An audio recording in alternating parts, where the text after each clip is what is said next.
Daddy nga pong may nainis kay Edward nung gabi ng birthday ko. Sobrang kulit niya po kasi nun eh. Aba, may nakaaway ba yung kaibigan mong yun? Kung ano man ang nangyayari sa kanya ngayon, buo ngayon ang katigasan ng ulo niya. Nay! Nay, wag po! Nay!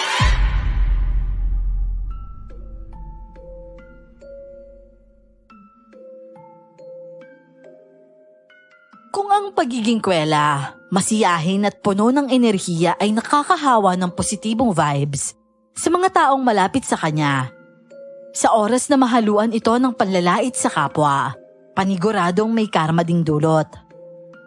Magandang araw po sa inyo, Miss Clar at Sir Jay. Matagal nyo na akong silent listener. Nagsisimula pa lang ang channel ninyo. Naging comfort ko na ang pakikinig sa bawat istoryang tinatampok dito. Hanggang sa mapagdesisyonan kong ibahagi na din ang karanasan naming magkakaibigan. Experience na hindi lang nagturo sa amin ng malaking aral. Nag-iwan din ito ng memories na hindi na namin magagawang kalimutan kahit kailan. Para sa privacy ng mga taong makakasama sa kwentong ito, itatago ko na lang po ang tunay nilang pagkakakilanlan at lugar kung saan ito naganap. Tawagin niyo na lang po ako sa alias na Sofia. At ito, ang aking kwento. Bago ko po simulan ng istorya, huwag kalimutang mag-subscribe bilang suporta sa ating channel. Taong 2005 po nangyari ito. Sisimulan ko ang kwento nung magdiwang ako ng 12 kaarawan. Dahil pinaghandaan naman yon ni nanay at tatay, nagkaroon ako ng simpleng dibu party. Sa bakuran lang namin yun ginanap at imbitado ang mga malalapit kong kaibigan, kaanak at kaklase sa kolehiyo.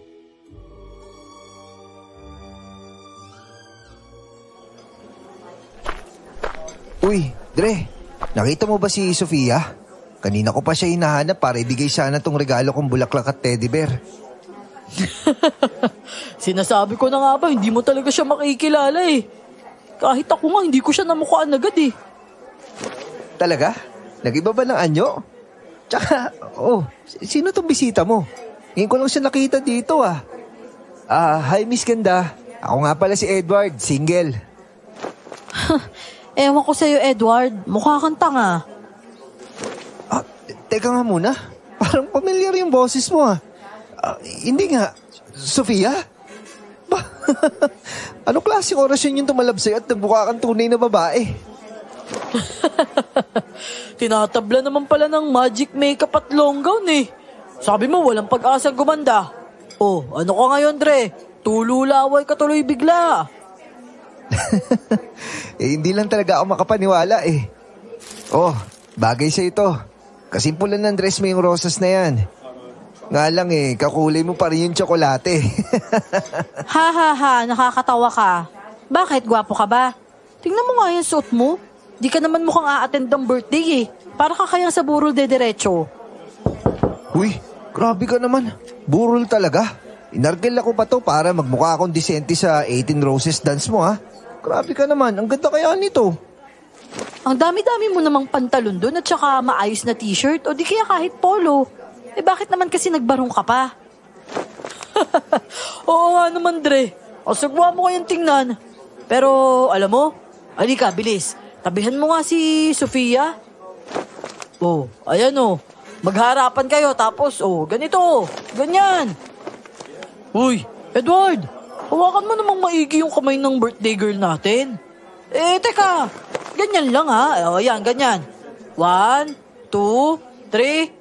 Smile! Ang ganda bagay talaga kayo. Parang hindi na birthday to ah. Kung nag-white gown ka lang sana, Sophie, mukha na kayong ikakasal. Ano? Ako papakasal sa mokong na yan? Hoy, di bali na lang no? Psst, ang corny mo talaga mag-joke, Rhea. Kinilig tuloy ako. Kinilig ako sa kilabot. Sus, kung hindi ko pa alam. Ayan, kumain ka na nga lang. Ano ba problema mong payatot ka? Ngiti-ngiti ka pa nga kanina nung pinipicturean niya tayo eh. Siyempre, remembrance din yun, no? Saka ako lang ba yung ngiti-ngiti? Ikaw di naman ah. Ikaw yung unang nagpalitrato sa akin sa 18 roses ko Ayusin mo. Oh, bakit? Sino ba dapat ang mauna? Ang swerte mo nga eh. Ako lang naman yung pogi sa mga yan.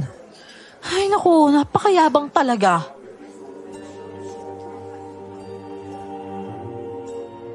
Nag-appear pa nga yung dalawa habang natatawa.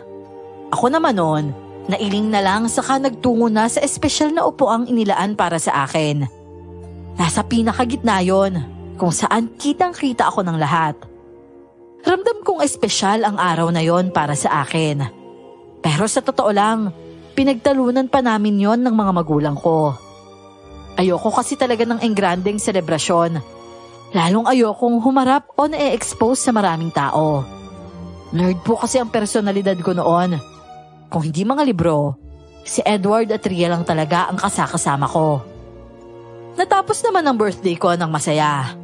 Nakakatawa nga dahil hindi talaga pumayag si Edward na mahuli o kahit maging pangalawang sayaw ko. Siya talaga ang nauna imbis na ang tatay ko.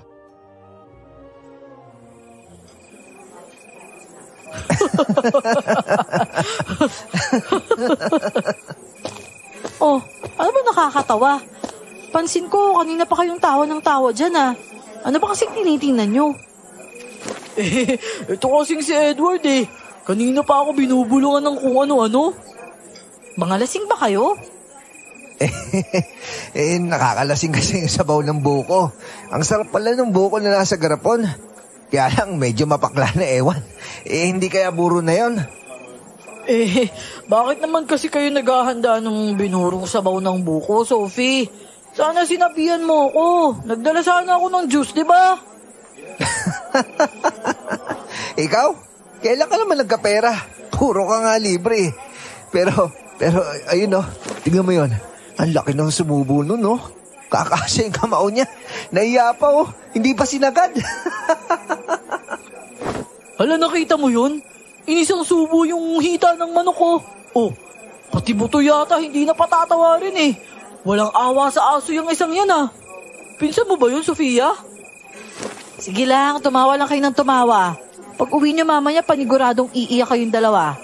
Tsaka, mga lasing na kayo Tuba yata nila tatay yung nilalantakan nyo Kuba? Ano yun? May kuba bang inumin? Tanga, tuba hindi kuba. Sa ilong mo kasi ginagamit yung cotton buds Kaya yan, naipon na yung tutuli mo. Ay nako, bahala nga kayo dyan. Basta wag kayong makulit huwag ka mag-alala sa amin. Masaya kami sa ginagawa namin. Ikaw ba? Masaya ka ba na ako yung first dance mo, ha? Hoy, kadiri ka. Ang sakit nun, pre, nandidiri sa'yo. Hayaan mo na. Kapag nagkamasel ako, maglalaway din sa akin yan. Ano palagay mo sa akin? Asong may rabies para maglaway. Ay, pre, di ba hinahabol ka din ng asong nauulol minsan? Grabe maglaway yun kadiri. Paano namang hindi hahabulin yan? Tingnan mo naman, parang naglalakad na kalansay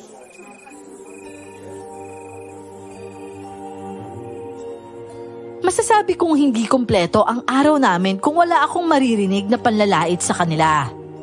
Bahagi na yon ng asara naming magkakaibigan. Hindi naman ako nagpapatalo, kahit ako ang pinakatahimik sa grupo. Hindi ko hinahayaang maungusan ako ni Edward. Imbes na makibanding sa ibang bisita, sa table lang talaga nila ako naupo noon. 10:00 na ng gabi ay marami pa ring tao. May ilang pinsan kasi akong doon na nagpalipas ng gabi sa amin. Lahat naman sila ay pamilyar ang mukha sa akin. Hindi ko nga lang ka-close. Kasalukuyan akong kumukuha ng pagkain nang may makita akong matanda sa di kalayuan. Hindi siya pamilyar at mukha siyang pulubi. Nang sundan ko ang tingin niya, nakita kong titig na titig siya kina Edward at Rhea. Doon ko lang din napansin na may kasama na palang sexy, maputi at magandang babae ang mga kaibigan ko sa mesa namin. Sino yun? Bakit umalis nung parating na ako? Yun. Ang ganda no. Tinatanong ko nga kung sino. Kakilala niyo ba yun?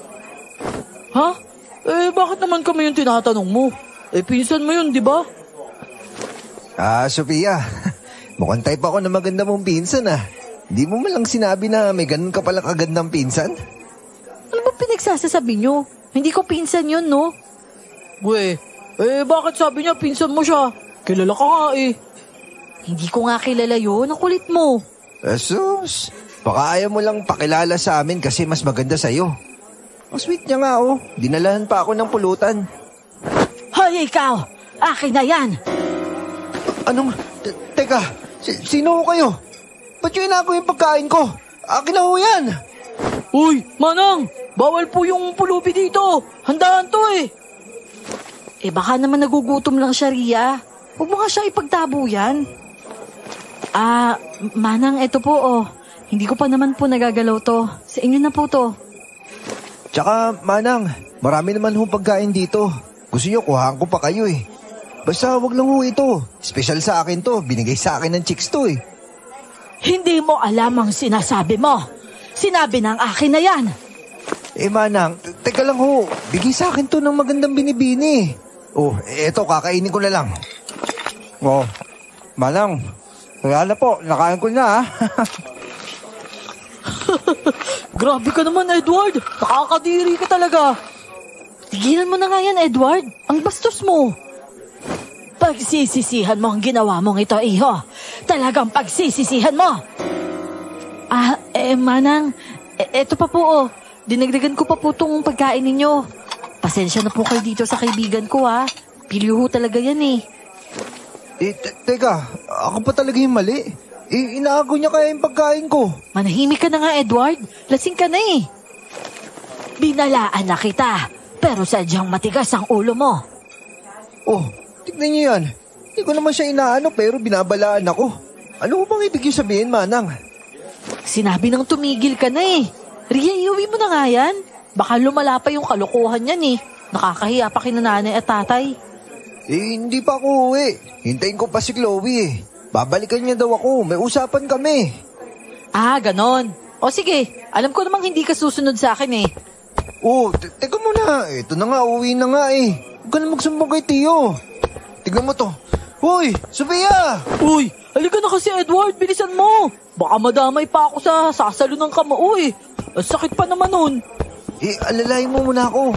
Medyo nahihilo pa ako Ria, teka, huwag ka mauna. Yung puto na bikini ganda, teka lang.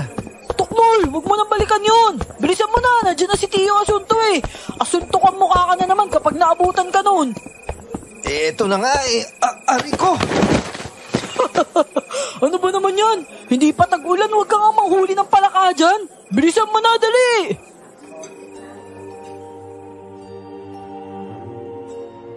Hindi namin napigilan ni tatay ang matawa habang pinapanood ang dalawang kaibigan kong natatarantang umalis. Takot kasi talaga sila kay tatay dahil matapang at kapag sinabi niya, ginagawa talaga niya.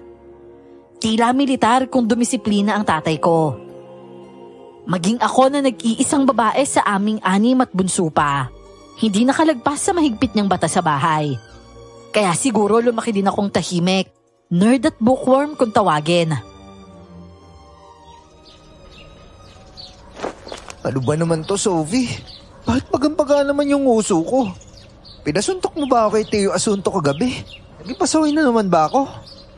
Hoy, Edward, tigilan mo nga ako ang aga-aga.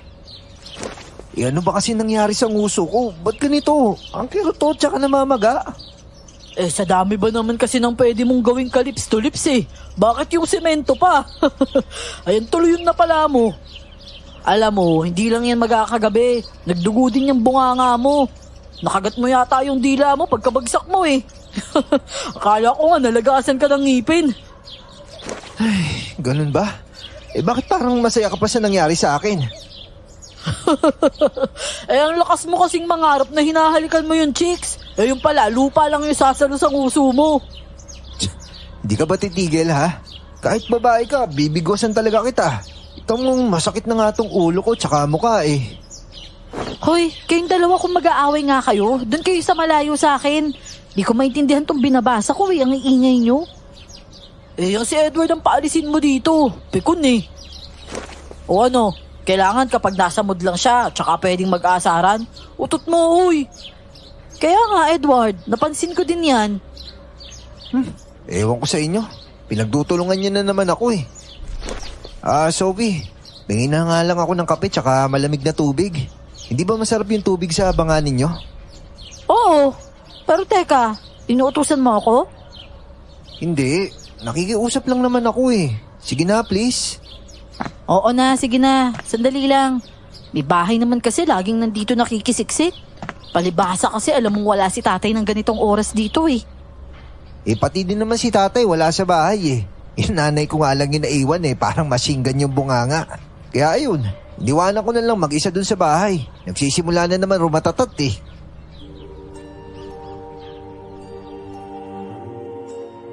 Kabaliktaran naman ng tatay ko.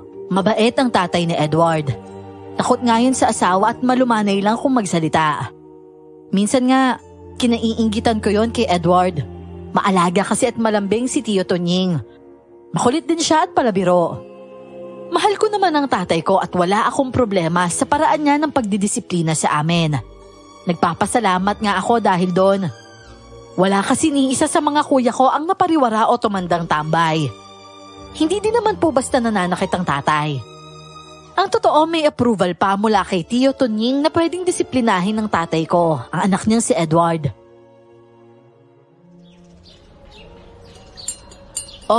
Nga pala, Sofia. Nandiyan pa ba yung pinsan mong maganda tsaka makinis? Sino ba yung tinutukoy mo, Ria? Sinabi ko na sa'yo kagabi, di ba? Wala naman akong pinsang babae na kaedad ko. Tsaka, nakita ko yun habang kausap nyo. Hindi ko talaga kilala yun. Ano? Imposible naman yun. Bakit niya sasabihin pinsan ka niya? Baka naman malayong kamag-anak nyo kaya hindi mo kilala. Sira ulo. Hindi naman kami nag-iimbita ng hindi ko kilala, no? Baka sinabi niya lang yun para makalapit sa inyo. Baka dahil sa akin. Hindi naman niya kailangan magpanggap para malapitan lang ako eh. Sa ganda niyang yun. Teka. Ano nangyayari sa'yo?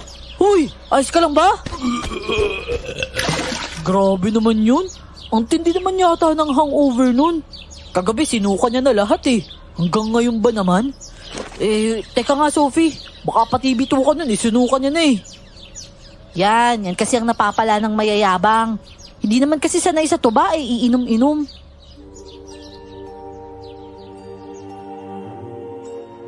Sa tapat lang ng bahay namin nagduduwal si Edward. Kaya kita ko din kung ano ang isinusuka niya. Puro likido lang yon. Marahil ay yung kape at tubig na ininom niya. Katapos kinilabutan ako at bahagyang nandiri. Dahil wala naman na siyang isinusuka. Pero sige pa din siya sa pagduwal. Malapot na laway na lang kasi halos ang lumalabas sa bibig niya noon. Hindi ko na natagalan kaya pumasok na lang ako sa loob ng bahay. At kumuha ng malamig-lamig na tubig.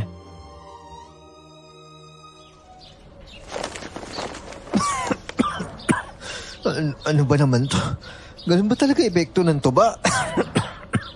Kada na lang may papasok ako sa katawan ko, maya-maya isusuka ko na.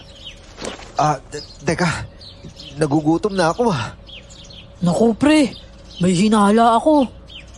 Oh, ano naman yun? Hindi kaya... Para kang tanga. Ba't mo pa ba pinapatagal ng ganyan? Kahit nangihina ako, kakaltukan talaga kita dyan eh. Kasi pre, pakiramdam ko buntis ka eh. Congrats ha. Sira ulo. Ano ka mo? Sino ka mong buntis? Lolo Tasyo? Teka, kailan ho kayo dumating? Ako ang naunang nagtanong dito. Nakabuntis ka ba, Edward? Abay, nalintikan na. Alam na ba yan ng mga magulang mo? Sinong buwang babae naman yung pumatol sa'yo? Mano po, Lolo Tasyo? Umuwi po ba kayo dahil sa birthday ni Sofia? Ikaw, hindi ba't babae ka? Ikaw siguro yung nabuntis nitong si Edward, ano? Lolo naman, oh. Hindi po ako. Mali po yung pagkakaintindi nyo. Mali? Ako mali? Abay, sira ulong. Ria, sino bang nandyan? Lolo? Oh, Sofia, apo ko! Ay, salamat naman. Abay, mabutit na abutan kita dito. sino ba daw yung nabuntis nitong mokong na ito? Ho, si Edward po may nabuntis? Oo, at naabutan ko sila nag-uusap tungkol sa buntis. Teka ho, hindi po ganun yun. Che, magsisinungaling ka pa. Kasi diba, nagsusuka si Edward kanina. Sinabi ko baka buntis siya kaya ganun. Mali yata yung pagkakarinig ni Lolo Oh, Lo, teka lang ho. Masakit ho yan Sinturon yan, Lo. Sinasabi mo bang sinungaling ako, ha? Tumaba ka ditong bata ka at malaman mo kung ano sinasabi mo. Ikaw Dan Edward, humanay kayo dito, bilis. O sige po, Lo, mauna na ako. Namiss din ho kita. Sige po, Lo. Alis na rin po ako. Nakalimutan ko po yung sinayang sa bahay Tignan mo nga naman yung dalawang yun, oo. Hindi talaga nagbabago. Namumuti pa din yung paa sa bilis ng pagtakbo. Si Lolo naman talaga Kahit sino naman tatakbo Yan ba namang bakal ng sinturon niyo yung ipinantakot niyo Kamusta na ang unika iha kong apo, ha? Masaya ba yung birthday mo kahapon? Oh, eto. May dala akong regalo na sigurado ako magugustuhan mo. Wow, thank you po dito, Lolo, Mamaya ko na po ito bubuksan. Kwentuhan niyo po muna ako. At saka, bakit po ba ngayon lang kayo? Tatampo na sana ako Apo, ayoko lang naman sumabay sa mga bisita mo kahapon. Gusto ko, kagaya lang nito. Hindi hati yung atensyon mo at makakapagkwentuhan tayo na maayos. Kayo talaga, Lo. Magulang talaga kayo ni Tatay.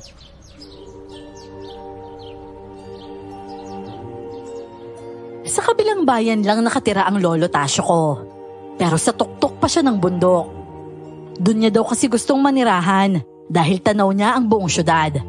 Bukod pa doon, tahimik at payapa ang buhay niya doon. Kahit nag-iisa ay hindi ko nakitang malungkot ang lolo ko. 2 beses sa isang buwan siya kung bumaba ng bundok. At kung hindi nagbebenta ng mga alaga niyang hayop sa palengke, may mga gulay at prutas naman na tanim niya. At sa tuwing bababa siya, hindi siya nakakalimot na puntahan ako sa bahay namin. Dala ang kung ano-anong pasalubong. Wow naman, Sofia! Binilihan ka talaga ng cellphone ng lolo mo? Grabe, napakaswerte mo talaga. Hindi na lang si President ang may ganito sa room. Hindi niya na pwedeng ipagyabang yung ganito niya. Alam mo, mayabang ka din Hindi naman ako nakikipagkompetensya sa kanya. Ano ka ba naman? Halata namang gustong-gusto kang ungusan nun sa top 1. Hindi naman siya matalino. Straw lang talaga siya at feeling maganda. Straw? Ano sinasabi mo dyan? Oo, straw. Sip-sip. Sira ulo ka talaga. Teka nga lang. Kanina pa tayo dito Nasaan na ba si Edward? Dati nauuna pa sa atin yun dito, di ba? Lumalamig na yung ice scramble na binili natin. Anong lumalamig? Baka umiinit. Malamig naman na talaga yan Nalulusaw kasi. Teka nga. Nasaan na ba kasi yun? Hindi ko rin alam Puntahan na ba natin sa kanila? Hindi kompleto yung tambay kung walang pambwisit Alam mo, tama ka. Tara na, puntahan na natin. Baka nagpapasundo lang yun. Ay naku, makukutusan ko talaga yun Kala mo babae kong mag-inerte.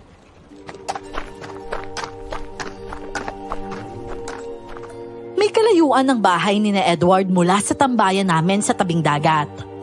Mainit-init na din nun, kaya naman mabilis ang hakbang namin ni Ria. Pagdating sa bahay ni na Edward, agad na din kaming pumasok hanggang sa terrace nila. Sanay naman na kaming nandun, kaya kahit hindi na tumawag, pwede na kaming pumasok. Yun nga lang, ang pagbubunga nga agad ng nanay niya ang sumalubong sa amin. Nagkatinginan na lang kami ni Ria noon at tahimik na naupo sa mahabang upuang kahoy na naroon. Oh, nandiyan pala kayong dalawa. Si Edward ba yung kailangan ninyo? Opo sana, Tiyo Tunying. Kaya lang, mukhang alanganin ho, no? Mukhang nasasabon siya ng walang banlawan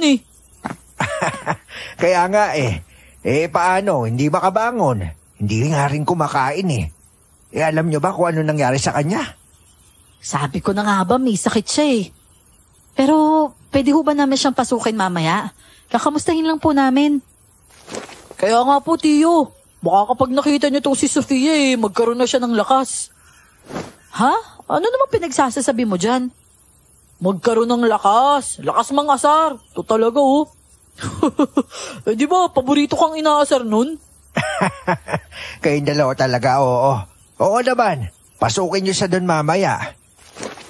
Pagtapos na nung pagbubungangan ng nanay niya, ha? Kasi kapag hindi pa siya kumain hanggang mamayang hapon, baka dalay na namin siya sa ospital. Kahit tubig kasi sinusukan niya Kawawa naman si Edward, no? Sigurado gutom na yun. Kahapon pa ho kasi siyang ganyan din.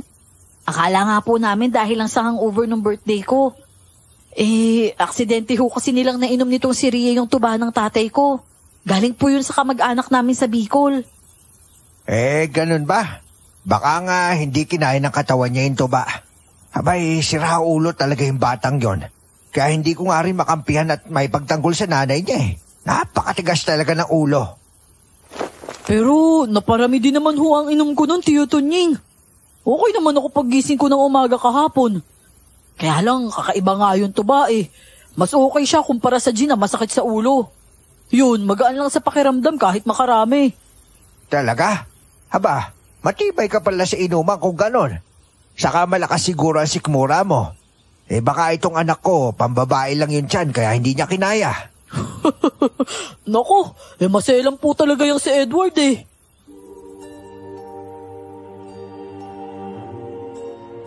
Ilang sandali pa ay nanahimik na din sa loob ng bahay. Lumabas na din si Tia Sita. Matapos kaming bilinan, sabay na din silang umalis ni Tio Tunying. Ang sabi ay baka didilhen siya ng pera para kung sakaling dadalhin nila sa ospital si Edward, may ipanggagasto sila. Nang wala na sila sa paningin namin, dali-dali na naming pinasok si Edward. Hindi ko inaasahan na dadatnan namin siyang ganun ang itsura. Parang sa isang araw pa lang na hindi kami nagkita, nag-iba na agad ang itsura niya. Kita sa mukha niya ang hirap at panghihina. Pero nang makita kami, nagawa niya pa ding ngumiti at kahit papano ay kumislap ang mga mata.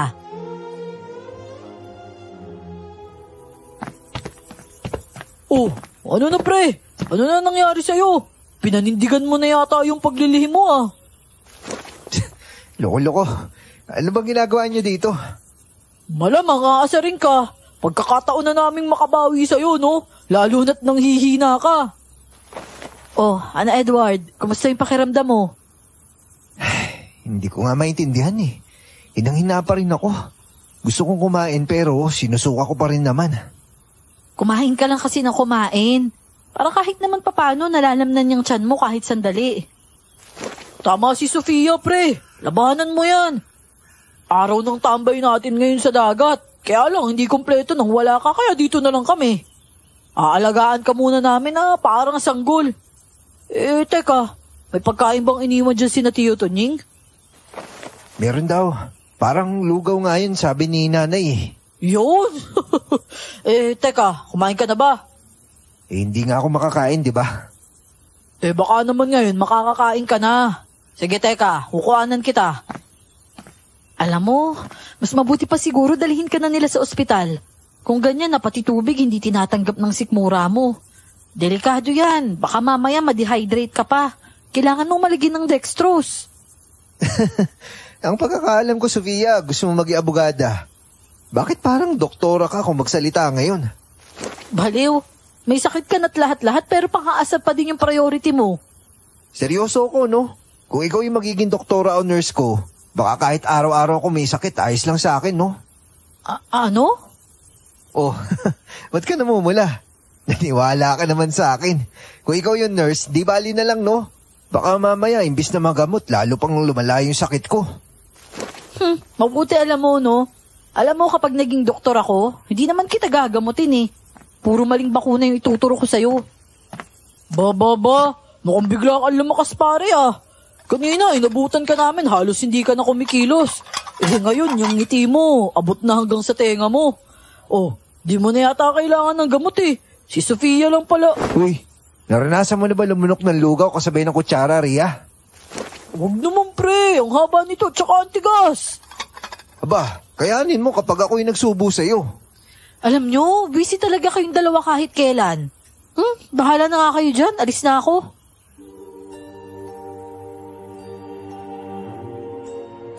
Dinig ko noon hanggang sa labas ang malakas na tawanan nilang dalawa. Uuwi na nga sana ako, pero hindi ko maatim na iwanan lang sila, lalo na si Edward.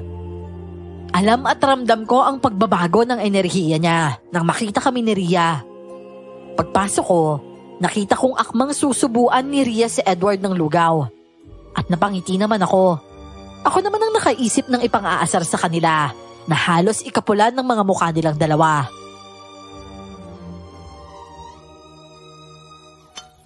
Tigilan mo nga kami ni Edward. Hindi kami talo niyan, no? Ikaw naman kasi dapat ang magsusubo sa kanya eh. Umalis-alis ka pa. Uy, Ria, tigilan mo na nga si Sofia. At saka ito may sasabihin ako sa inyo. Dahil merong kakaiba sa akin. Yung gutom na nararamdaman ko, parang palala ng palala eh. Pero pag kumain naman ako, parang hinihiwa yung sikmura ko. Grabe, ulcer na kaya to? Paano ka naman magkaka-ulcer eh? Hindi ka naman nagugutom. Panay ka nga lamon kapag may pagkakataon ka eh. Ewan ko ba? Masama yung pakaramdam ko sa sakit ko ngayon eh. Magpadala ka na kaya sa ospital? Kapag nalagyan ka ng dextrose, sigurado unti-unti makaka-recover ka. Malalaman pa nila dun kung ano talagang dahilan at nagkakaganyan ka.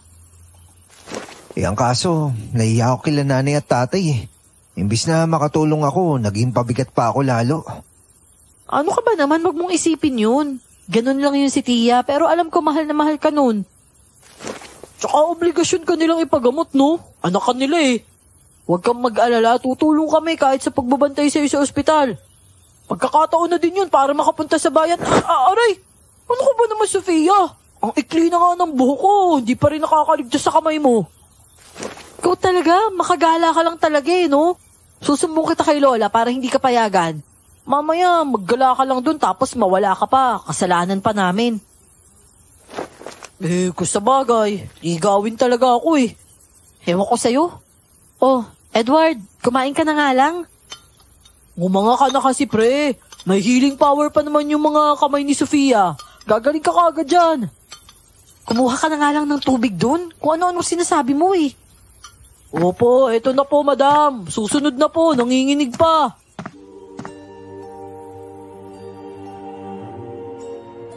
Natapos ang araw na yon ng maayos. Naroon na sina Tio Tunying bago kami umuwi ni Ria nung hapon. Baka po nagtataka kayo kung bakit Tio at Tia ang tawag namin sa mga magulang ng isa't isa. Hindi po kami magkakamag-anak sa dugo. Pero yung samahan ng mga pamilya namin, parang samahan na din naming tatlo. Gabi nang mabalitaan naming isinugod na nga sa ospital si Edward. Hindi na lang daw pala kasi ito nagsusuka. Nagkadayariya din ng malala at namimilipit na sa sobrang sakit ng tiyan.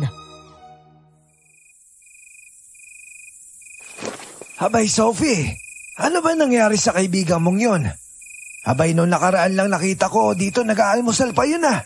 Napakalakas pa ngang kumain nun. Tapos malaman-laman ko na lang sinugod na sa ospital.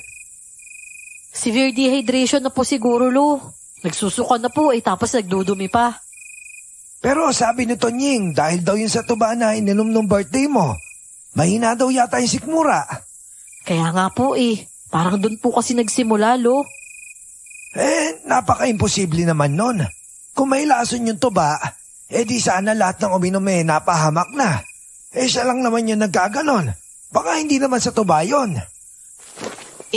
Baka kasi daw po hindi kinain ng sikmura. Hindi rin naman pwedeng sa mga handa kong pagkain, Lo. Okay naman lahat ng bisita ko nung gabing yun baka naman may nakausog sa kaibigan mong yun. Napakapilyo nung batang yun, hindi ba? Usog po, Lo? Oo, bales kung tawagin. Hindi mo ba alam kung ano yung usog? Alam ko naman po yun, Lo. Pero sino naman po makakausog sa teka. Oo nga po, Lo. Pwede nga pong may nainis kay Edward nung gabi ng birthday ko. Lalo na nung lasing na lasing siya. Sobrang kulit niya po kasi nun Aba, may nakaaway ba yung kaibigan mong yun? May babae po siyang nakaaway Hindi ko nga lang po kilala. Parang may edad na rin yun. Nag-iibang baryo po siguro yun. Nakipag-away siya sa matanda. Pero paanong napunta sa birthday mo at nakaaway niya pa yon? Hindi niya naman siguro yun naimbitahan, ano?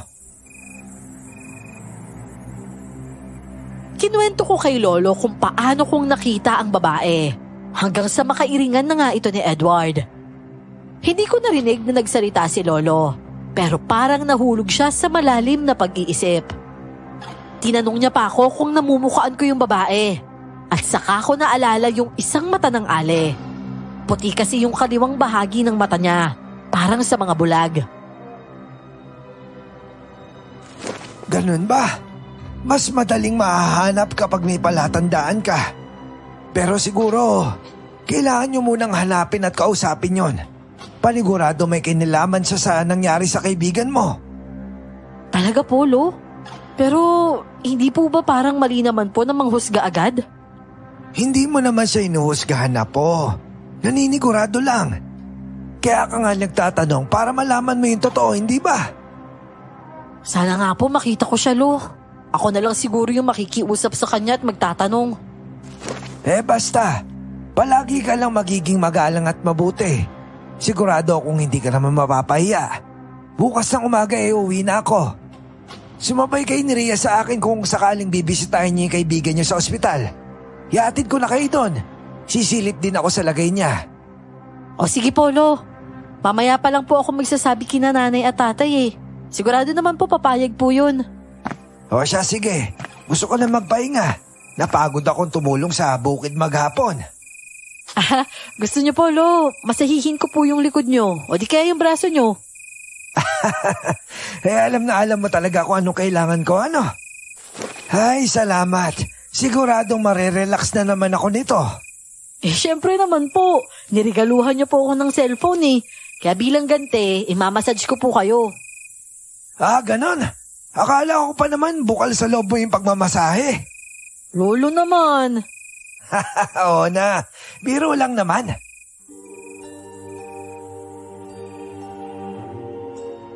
Sa ganun kami inabutan ni na Inay at Itay. Habang naghahanda sila ng hapag, minamasahe ko naman ang balikat ni Lolo. Sinamantala ko na din ang pagkakataon para magpaalam na pupunta ako sa bayan para bisitahin si Edward. Hindi naman ako napahiya sa mga magulang ko. Kahit istrikto ang tatay ko, basta tungkol sa mga kaibigan ay hindi naman siya nagdadalawang isip na payagan ako. Kinabukasan nga, maaga akong nagising. Palabas pa lang ako ng kwarto ko ay dinig ko na ang malakas na bunganga ni Rhea. Walang ya talaga yon. Takot kay tatay pero makapal din naman ang muka. Nagkakape na siya sa kusina paglabas ko at niyaya pa nga ako pero inirapan ko lang siya. Dumiretso na lang ako sa banyo at naligo na. Pagdating naman namin sa ospital. Ay nako, hindi matukoy ng mga doktor kung anong nangyari sa kanya. Wala naman nakitang problema sa sikmura at tiyan. Maayos din naman yung mga laboratories niya. Hindi rin naman daw food poisoning at walang kinalaman yung ininom niyang tuba. Kung ganun po, bakit daw po ganyan? Kawawa naman si Edward. Pero kamusta naman si Edward, Tonying? May nagbago ba sa kalagayan niya? Nahinto na ba yung pagsusuka at pagdudumi niya? Sa totoo lang po, wala pong nagbago . Hindi nga ako madalas pumasok sa loob dahil awang-awa ko sa kalagayan niya. Ang bilis na yung naging pagbaba ng timbang niya. Payat na nga . Tapos parang butot balat pa. Kitang-kita na yung rib sa tiyan niya sa tuwing papalitan siya ng damit ng nanay niya. Ho? Tiyo, pwede po ba namin siya makita?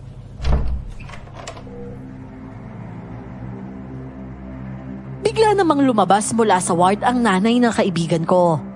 Taranta siya at sumisigaw. Mukhang bagong gising dahil magulo pa ang buhok. At gusot din ang suot na damit. Nagtatawag ito ng nurse at doktor habang halos maiyak-iyak na. Parang kinabog ng maso ang dibdib ko. Nahihintakutan kaming nagkatingi ng apat. Saka magkakasunod na tumakbo papunta sa ward. Diyos ko po, Rhea, ano nangyari sa kanya? Grabe, magang-maga yung braso niya. Tingnan mo oh, parang lumalabas na din yung tubig sa braso niya. Yun yung laman ng dextrose. Hindi tinatanggap ng katawan niya miski yung pagkain pinapadaan sa ugat. Nako, iba na talaga ito. Hindi ito simpleng kaso lang ng pambabalis. Pambabalis ho? Anong ibig niyo sabihin na nausog lang si Edward kaya ganyan yun nangyari? Parang antindi naman po yata nun. Alam mo kasi, Tonying, kapag usog lang, madali lang naman magamot yun eh. Pero kapag matindi ang kaalaman ng taong may gawa niyan sa kanya, talagang ganyan na mangyayari. Pwede niya ikamatay yan kapag hindi niyo inagapan. Ano? Pero ano kung gagawin namin, Lolo? Nagugulan ho ako. Anong matinding kaalaman? At saka meron hong taong galit sa anak ko. Pagdating ng mga doktor ay agad na pinayuhan sina Tio Tonying at Tia Sita na bigyan ng hot compress ang braso ni Edward. Pinaalis na din nila ang dextrose noon at inasikaso na ang bills para makauwi na. Hindi naman kumontra ang mga doktor dahil miski sila nahihiwagaan sa nangyayari noon kay Edward. Wala kasing tumatalab na gamot sa kaibigan ko para mapigil o kahit mabawasan man lang ang pagsusuka at pagdudumi niya. Nasaksihan ko pa sa sasakyan pa uwi kung paanong mapadumi si Edward habang nasa daan. Pasintabi po kung may kumakain man sa mga oras na to, pero napakabaho po ng idinudumi niya noon. Hindi ko na ididetali pa ang itsura dahil miski ako, sa tuwing maaalala ko ay naduduwal pa din ako. May halo na din po kasing dugo yun na lalo naming ipinag-alalang lahat. Diyos ko, wala nang gustong gumamot sa anak ko. Lahat ng albularyong nirekomenda ng mga kakilala ko, natatakot dahil hindi daw basta-basta yung makakalaban nila. Ayaw daw nilang madamay. Hindi ko lang maintindihan eh. Mangkukulang ba yung gumawa sa anak ko nito? Kaya ganun na lang sila tumanggi. Tsaka, mamamatay na lang ba yung anak ko nang wala man lang ako nagagawa? Tio Tonying, may sinasabing manggagamot yung lola ko. Pero nasa kabilang bayan pa daw po eh. Hanapin na lang daw natin yung pangalang Irmang Bulag. Kilala na daw po yun. Bulag daw po kasi yung dalawang mata nun pero napakalakas daw po. Sigurado daw po siyang magagamot nun si Edward. Talaga, Ria? O sige, pupuntahan namin siya. Kahit ano o kahit saan. Basta sa kaligtasan ng anak ko, pupuntahan namin. Sasamahan ko na po kayo. Sa akin kasi detalyadong sinabi ni Lola kung saan tayo pupunta eh. Ako din po, sasama na po ako, Chong.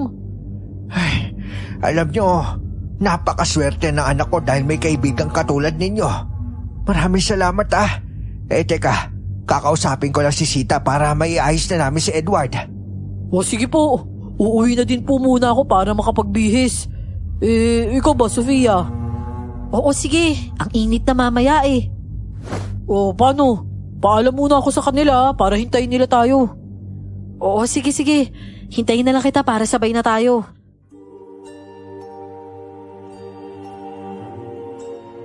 Sa daan ay nabanggit ko kay Ria ang tungkol sa hinala ko kung sino ang may gawa nun kay Edward.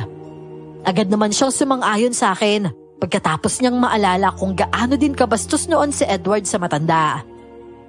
Pag-alis ay hindi na ako tinanong pa nila nanay at tatay. Binigyan na lang din nila ako ng pera noon na panggastos ko. Bilang ganti, niyakap ko naman sila at nagpasalamat na din ako. Simula nang mag-18 kasi ako ay tinupad namin ni tatay ang pangako niya na hahayaan niya na akong magdesisyon para sa sarili ko. Hanggat hindi makakasama sa akin, pati na rin sa pag-aaral ko, susuporta na lang daw siya. Yun naman ang nagsilbi kong pabuya dahil bukod sa consistent akong nasa highest rank sa school, masunurin din ako sa kanya noon kahit gaano pa siya kahigpit. Tao po! Tao po! May tao po ba dyan? Aling Irma? Magpapagamot ho, Aling Irma!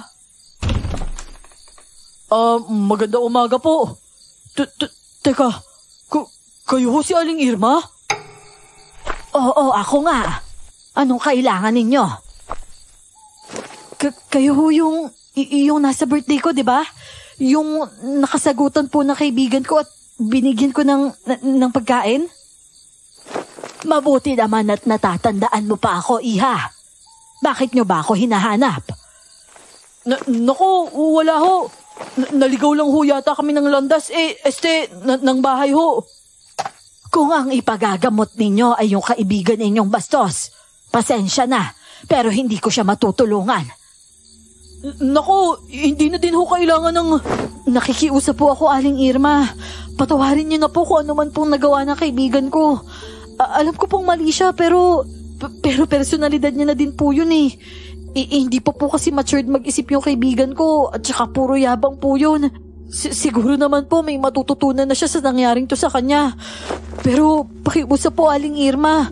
Bigyan niyo naman po siya ng isa pang chance na magbago. Mabait naman po talaga yun.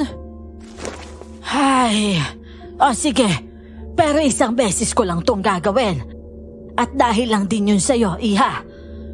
Siya, sige. Ipasok niyo siya dito sa bahay ko.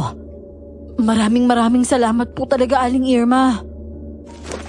Pero Sofia... Shh! Tumigil ka na nga dyan. Huwag ka nang dumagdag pa. Kailangan natin ng tulong ngayon. Hindi. Iuwi niyo na ako. Ayoko magpagamot dito. Edward, please naman. Kailangan mong labanan yung takot mo. Kailangan mong gumaling. Pero hindi niya ako papagalingin. Baka masaktan niya pa ako lalo at lalo akong... Anak, subukan muna natin. Nandito naman kami. Hindi ka namin iiwan. Hindi. Ayan na siya. Huwag niyo ako ibigay sa kanya. Paraanin niyo ako. Sandali at hawakan niyo ang mga kamay niya. May kakapain lang ako sa tiyan niya. Tay, yung sikmura ko tinutusok niya. Aray ko, sobrang sakit na, tama na. Gusto mo ng sariwang laman at dugo, tama ba?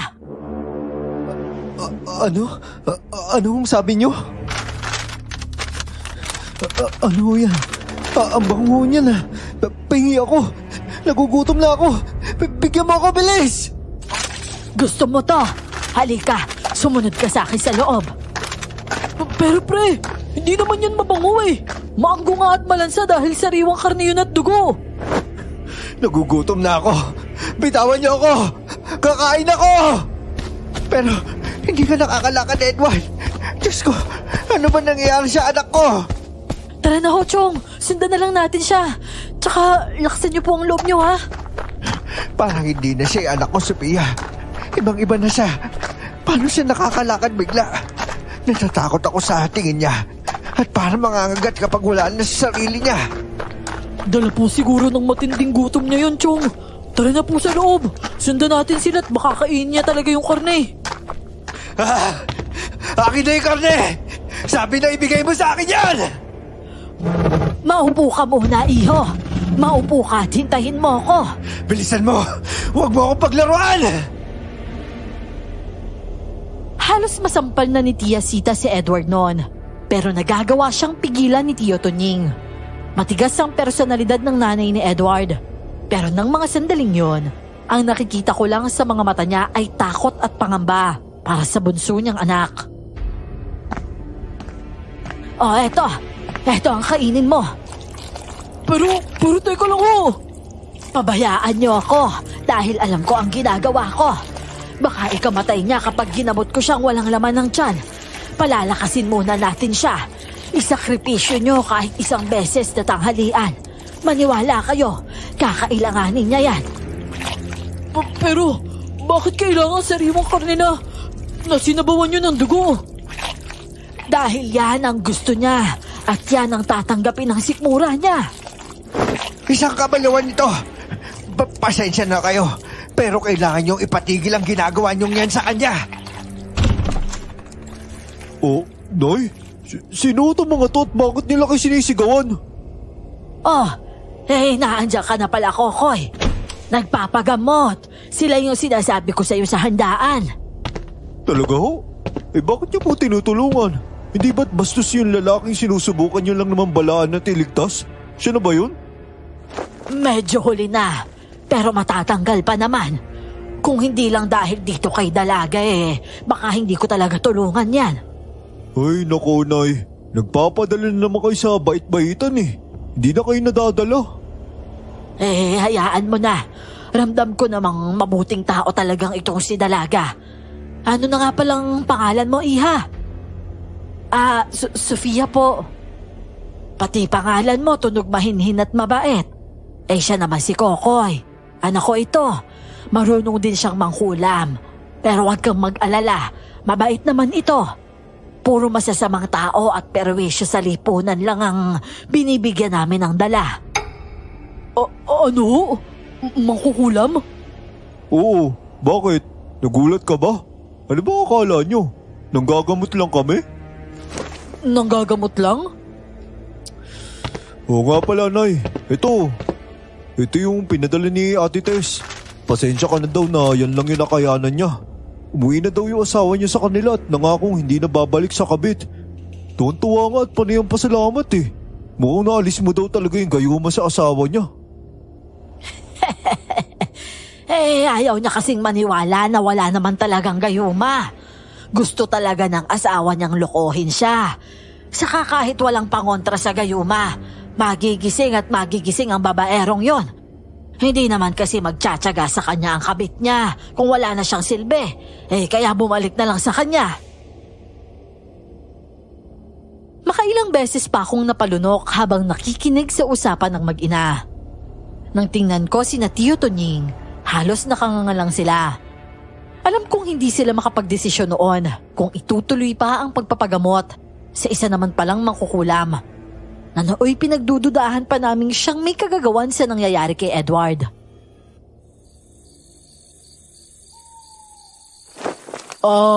Kaya nyo naman pong alisin agad yung kulam na ginawa nyo sa kaibigan ko, di ba? Oo, Nay. Ano bang sinasabi nito? Kinulam! Hindi. Nagkakamali ka, Iha. Hindi ko pinakikialaman ang kaibigan mo. Kung ano man ang nangyayari sa kanya ngayon, buo ngayon ang katigasan ng ulo niya. Sinabihan ko na siyang huwag kainin yung puto ng gabing yon, pero hindi naman siya nakinig, hindi ba? Puto? Puto yung kinain niya nung gabing yon? Oo, Sophie. Dala ni Chloe yun eh. Yung pinsan mo daw? Teka. Ibig niyo sabihin? Sinabi ko na nga hindi ko pinsan yun eh. At saka, wala naman akong handang puto nun, di ba? Saan naman galing yung binigay niya sa inyo? Hindi ka ba kumain nun? Hindi. Alam mo namang hindi ako mahilig sa puto, di ba? Aling Irma, ano po kayang meron sa puto na yun? Kaya ho ba sinubukan yung agawin yun sa kanya? Kahit nasa bibig niya na yun? Dahil galing sa aswang ang puto na yon. Aswang na nais magpakalat ng lahi niya sa pamamagitan ng pangyayanggaw. Ang mabuti pa iwan nyo na lang muna dito yung si Edward. Kailangang matutukan siya. Nang sa gayon tuloy-tuloy niyang maisuka ang nakain niya mula sa aswang. Matindi na kasi ang kapit ng mutya sa sikmura niya. Mahihirapan akong alisin yun kung magpapabalik-balik lang kayo dito. Pero paano ho ba yan? Kailangan po kasi namin magtrabaho mag-asawa eh. May pagkakatiwala ko po ba si Edward sa inyo? Wag ho kayo mag-alala. Magbabayad naman ho kami kahit na magkano. Dito na lang din po muna ako para mabantayan si Edward, Chong. Isabay niyo na po si Ria pag uwi para naman makakuha siya ng gamit niya. Tapos pagbalik niya, ako naman po yung uuwi para magpaalam kina tatay. Ay, maraming salamat sa inyong dalawa. Pero papayagan kaya kayo na magulang ninyo? Wala naman pong pasok ngayon eh. At saka may tiwala naman po sila sa akin. Lalo na siguro kung ipagpapaalam nyo din po ako, Chong. O sige, Sophia. Maunawain naman yung tatay mo. Ako nang bahala. Salamat ho Aling Irma, ayos lang po ba na samahan namin ni Ria yung kaibigan namin dito? Walang problema yon sa akin, Iha. Basta't magtiyaga na lang kayong matulog dito sa sala, ha? Ayos lang ba yon? Oo naman po, ayos lang po yun.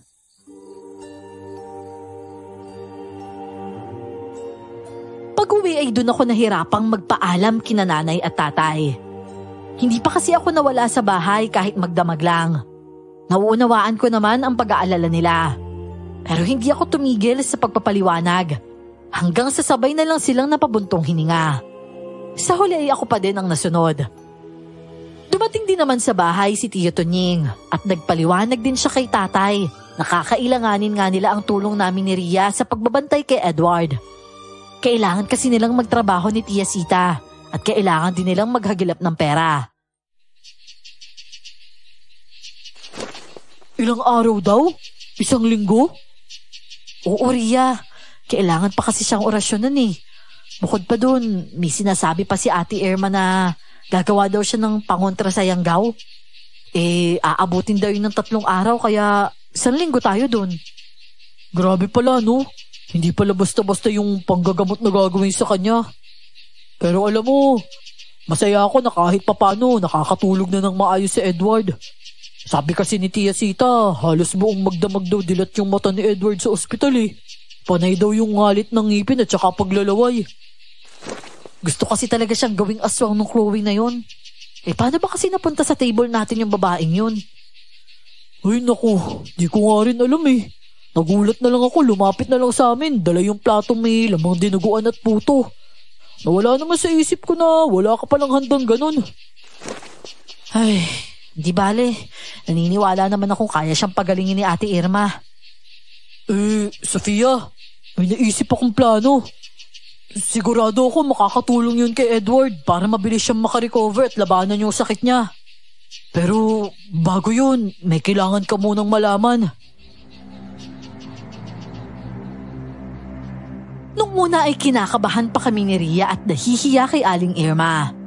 Pero hindi naman pinaramdam sa amin ng mag-ina na may dapat kaming ikahiya sa kanila. Kahit si Kokoy na nung simula ay masungit at laging nakasimangot sa amin, kalaunan ay naging mabait na din. Naging mahirap man ang gamutan ni Edward dahil parang nawala na talaga siya sa sarili niya. Kahit papano, yung pagbibigay ng pag-asa ni Aling Irma sa amin ay labis na nakatulong para manatili kaming positibo ni Ria. Grabe pala kapag nayanggaw. Parang nagiging asal hayop. Sobrang sela ni Edward noon eh. Pero tingnan mo naman ngayon, hindi ko akalain na magiging ganyan siya kadugyot.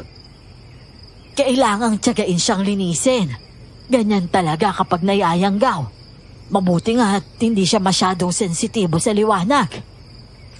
Bilib din ho ako dito kay Kokoy eh. Hindi nandidiring linisin si Edward. Kahit pa hindi maganda yung ginawa sa inyo ng kaibigan namin, tumulong pa din siya sa panggagamot.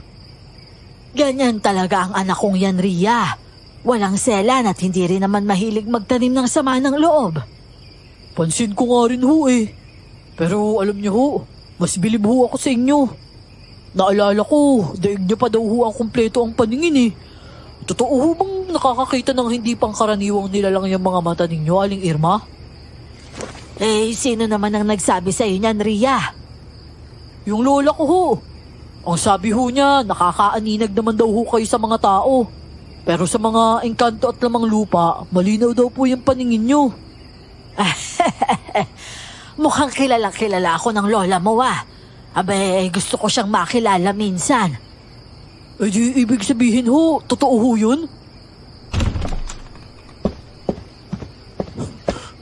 Nay, tama ho kayo. Sinundan niya yung lalaking yan. Siya yung nagtungo dito. Hindi na natin siya kailangan hanapin pa. Abe, nakakapagtaka naman. Ano bang meron sa batang yan at sinusundan niya? Baka po gusto gawing asawa. Ano? Gagawing asawa ng aswang na yun si Edward? Pwedeng ganun nga. O di kaya ay isasama niya sa komunidad nila. Kung saan man yun. Hindi lahat ng niyayanggaw niya. Pinupuntahan niya. Pinapabayaan niya na halos yung iba. Akalain mo nga naman oh. Sa dami naman ng magkakagusto, aswang pa. Kakaiba pala yung gwapings nitong kaibigan natin, Sofia eh. Napaka-exotic, panghalimaw. Si Raulo, tumigil ka na nga. Aling Irma, kailan po magiging matino ulit si Edward? Yun po bang makakausap namin siya ng maayos? Iaakyat natin siya sa bundok kung saan ako madalas na mag-orasyon. Doon ko susubukan palabasin ang mutya. Hindi niya na kasi mailabas kahit anong ipainom ko eh. Kakailanganin ko ng lakas mula sa kalikasan. Ang problema, wala tayong sapat na proteksyon doon kapag sumalakay ang aswang na yon. Nay, karapat dapat bang pag-aksayan ng oras yung taong yon? Lakas at posibleng buhay niya maging kapalit kapag gagawin natin to. Anak, hindi lang ito basta tungkol kay Edward. Alam mo naman yun, hindi ba? Oo nga ho. Pero akala ko tapos na kayo doon. Hindi niya po pala tanggap yung nangyari. Kailanman ay hindi ko yan basta matatanggap lang, anak. Lalo pat, ayan, nakikita mo namang patuloy pa din siya sa ginagawa niya. Kailangan sigurong mapatay na natin siya para tuluyan na siyang huminto. Pero Nay... Kailangan ko ng tulong mo, anak. Huwag mo akong bibiguin. Ito na ang pagkakataon natin at hindi natin ito pwedeng palampasin. Baka hindi na maulit ito at mahirapan na naman tayo. Kung hindi nyo naman masamain, tungkol saan po ba yung pinag-uusapan nyo? Alam mo, ikaw, chismosa ka. Nay, alis nga po muna ako. Kukuhain ko lang yung lana, baka malamig na eh. Ay, siya, sige. Kailangan na nga pala nating asikasuhin yon. Tignan mo yun, ang sungit-sungit. Dinaig pa yung babaeng may regla kong tuyuin eh. Ay, pagpasensyahan mo na si Kokoy, Ria. Ganyan na talaga siya. Simula nung wala na sa piling namin ang kapatid niya. Paano? Kaya nyo bang asikasuhin si Edward? Aayusin ko ng mga dadalahin natin sa bundok. Ang lakas naman po ata nun. Parang wala naman pong punong namumunga malapit dito sa bahay nyo, di ba? Hindi yan basta bato o bumagsak lang na bagay sa bubungan. Nay, nandiyan na po siya. Ano? Sinong nariyan? Bilisan ninyo. Puntahan nyo si Edward at huwag niyong iiwanan. Kahit anong mangyari, huwag kayong lalabas ng kwarto. Naiintindihan nyo ba? Kokoy, samahan mo sila. Ano? Hindi ho. Kayo yung sasamahan ko, Nay. Kokoy, mahina ang loob mo pagdating sa kanya. Mabuti pa'y makinig ka sa akin. Mas ikapapahamak natin kapag sumama ka pa. Ako na lang po ang sasama sa inyo, Aling Irma. Sigurado ka ba, Iha? Ayokong mapahamak ka. Masunurin po ako. Hindi naman po siguro ako mapapahamak kung susundin ko po yung mga payo nyo. Tama ka. Marunong ka bang umasinta, ha, Sofia? Nako, kung hindi nyo po natatanong, lahat po kaming magkakapatid tinuruan ni tatay kung paano humawak ng baril. Talaga ba? Paana ang meron ako? Siguro, kaya mo naman yon, hindi ba? Susubukan ko po, Aling Irma. Siya, sige. Ang kailangan ko'y magtago ka sa hindi makikita ng nilalang na nasa bubungan. Kapag nakahanap ka ng tiyempo, patamain mo yon sa kahit anong bahagi ng katawan niya. Kaya mo bang gawin yon? Nay, kaya ko kong gawin yan. Bakit niyo po ba pinagkakatiwala sa babaeng yan yung buhay ni Chloe? Baka mamaya sa delikadong parte ng katawan niya matamaan yun. Wala ka bang tiwala sa akin? Gusto mo, pagpraktisan muna kita para makasiguro ka. Pwede ba, Sophia? O kung sino ka man. Buhay ng kapatid ko yung pinag-uusapan natin dito. Ano? Kapatid mo? Kokoy, yan na nga bang sinasabi ko eh. Kaya hindi ka pwedeng sumama. Masyado kang nadadala ng emosyon mo. Pumasok na kayo sa loob ni Naria at sila na lang ang bantayan mo doon. Pero, Nay... Makukuha ko ng ligtas si Chloe. Huwag ka nang mag-alala. Hindi mo ba ako pinagkakatiwalaan? Hindi naman ho sa ganon, pero... Pwes, pumasok na kayo. Aling Irma, ano po ba nangyayari? Pwede bang bukas na ako magpaliwanag, Iha? Wala na tayong oras. Halika na, ituturo ko sa iyo ang daan papunta sa damuhan sa likod bahay. Nakikita mo ba yung puno ng mangga na yon? Doon ka magtago. Doon sa malalagong damuhan na nasa paligid nun. Oo, sige ho, Aling Irma. Sumunod naman ako sa bili ni Aling Irma. Medyo kabado ako pero mas lamang ang mga tanong sa isip ko. Kung hindi ako nagkakamali, baka anak niya ang aswang na nanghawa sa kaibigan ko. Habang tila pusang kumikilos papunta sa taguan, natanaw ko ang bulto ng tao sa bubungan. Tila nakaluhod ito habang galit na kinakaskas ang yero. Ang sakit sa tenga nun at nakakangilo. Sinuri ko muna ang hawak na pana at gawa lang yun sa kawayan pero pulido at napakaganda. Napangiti ako dahil yon ang unang beses na nakahawak ako ng pana. Gayunpaman, tiwala ako sa sariling magagamit ko yon ng maayos. Sinubukan kong umasinta, pero hindi ko inaasahang makikita ko din sa bubungan ng bahay si Aling Irma, sa tapat mismo ng bulto ng babae na tila walang saplot sa katawan. Teka, ano ginagawa niya doon? Paano ko sa kanya tumama tong pana? Ay, ano ba naman to? Hala na nga. Kaya mo yan, Sofia. Kailangan mo siyang mahuli para matapos na yung pagkakalat niya sa kung saan-saan. Ay, okay. Sige, kaya ko to. Ha? Teka, Kokoy? Bitahon mo nga yung pana. Tigilan mo yan. Akin na yan. Baka si nanay pa'y matamaan mo. Magkanda leche-leche pa tayo. Ano ba kasing ginagawa mo dito? Di ba pinapasok ka na nga sa loob ng bahay? Huwag ka lang ang maraming tanong. Akin na yung pana. Hindi ako nagtitiwala sa'yo eh. Alam mo, pinapatagal mo lang yung trabaho ko. Ako nga yung inutusan dito, di ba? Hindi ka pwede makialam. Gusto mo ba magkasubukan pa tayo dito, ha? Ikaw yung sisira sa plano ng nanay mo eh. Alam mo ba yun? Oo, sige. Ayan o, kunin mo. Papasok na ako sa loob. Ikaw nang bahala dito. Total, pakitang gilas ka naman eh. Eh, teka. Hindi ka nga pwedeng umalis eh. Ano ba? Naiinis na ako sa'yo ha. Papatulan na kita. Huwag kang maingay. Diyan ka lang. Hindi ko alam kung anong meron sa boses ng lalaking yon. Pero gaya ng tatay ko, parang may kung ano sa kanya na nagagawa akong pasunurin. O nasanay lang akong namamanduhan ng lalaki. Ano't ano pa man, pinili kong manatili nun at pinanood na lang siya kung paano manginig habang umaasinta gamit ang pana.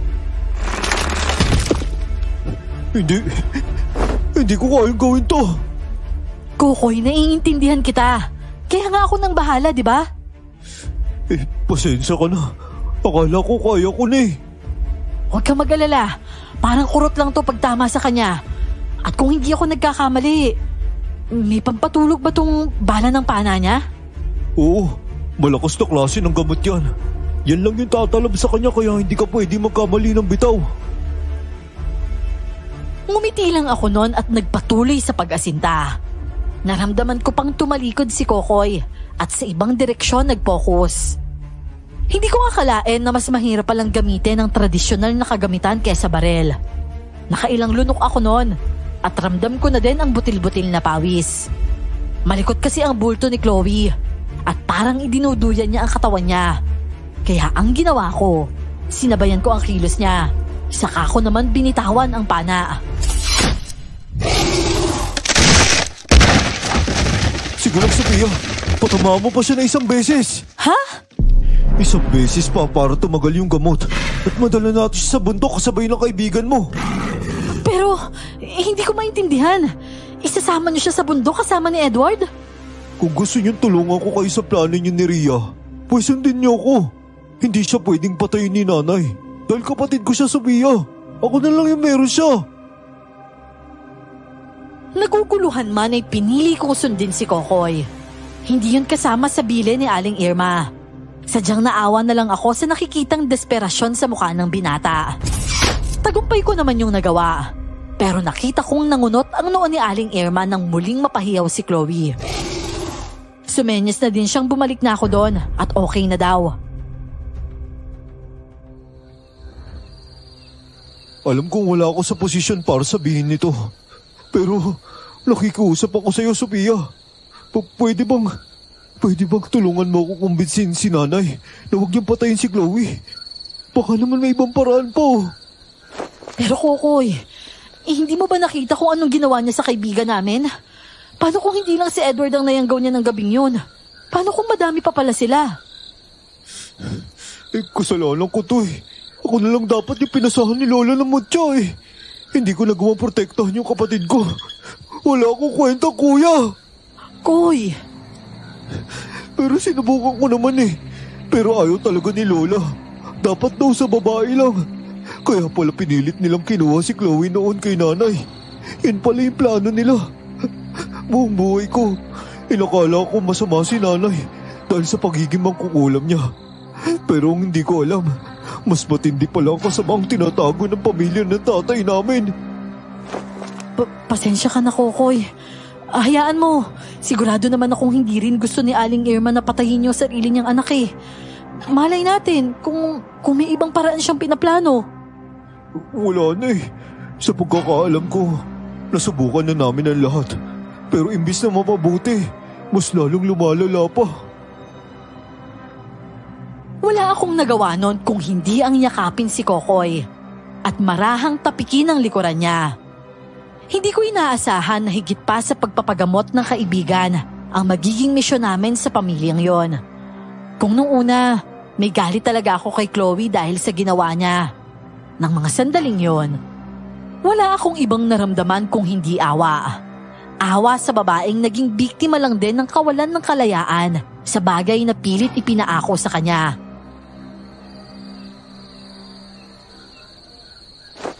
Masyado nang malakas ang dalawang tama, Kokoy. Hindi mo ba alam ang pwedeng maging epekto niyan sa kapatid mo? Gusto ko lang siya makasama ng medyo mahaba-habang panahon, Nay. Kapag nagising kasi siya, mag-iiba na naman kasi yung kilos niya, Nay. Kokoy, anak. Alam kong miss na miss mo na ang kapatid mo. Pero kasi... Pero, Nay, baka naman may iba pang paraan, oh. Hindi ko alam. Kung tumalab man ang gagawin ko sa bundok, magkakasama pa kayo.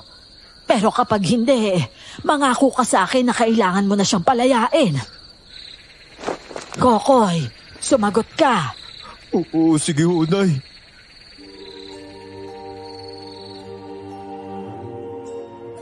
Marahan kong tinapik ang likuran ni Kokoy ng umagang yon. Hanggang pagpapakalma lang naman sa kanya ang kaya kong iambag. Alam ko ang bigat ng nararamdaman niya at takot na din para sa magiging kinabukasan ng kapatid niya. Pero laking gulat ko nang makitang diretsyong nakatingin sa amin si Edward. Nakakunot ang noo at malalim ang tingin. Hindi ko siya pinansin nung una dahil ilang araw na siyang ganon. Nasanay na nga ako dahil inakala kong dulot lang yon ang kondisyon niya. Pero nang irapan niya ako at yung talim ng tingin niya ay naging malungkot, doon ako biglang kinabahan.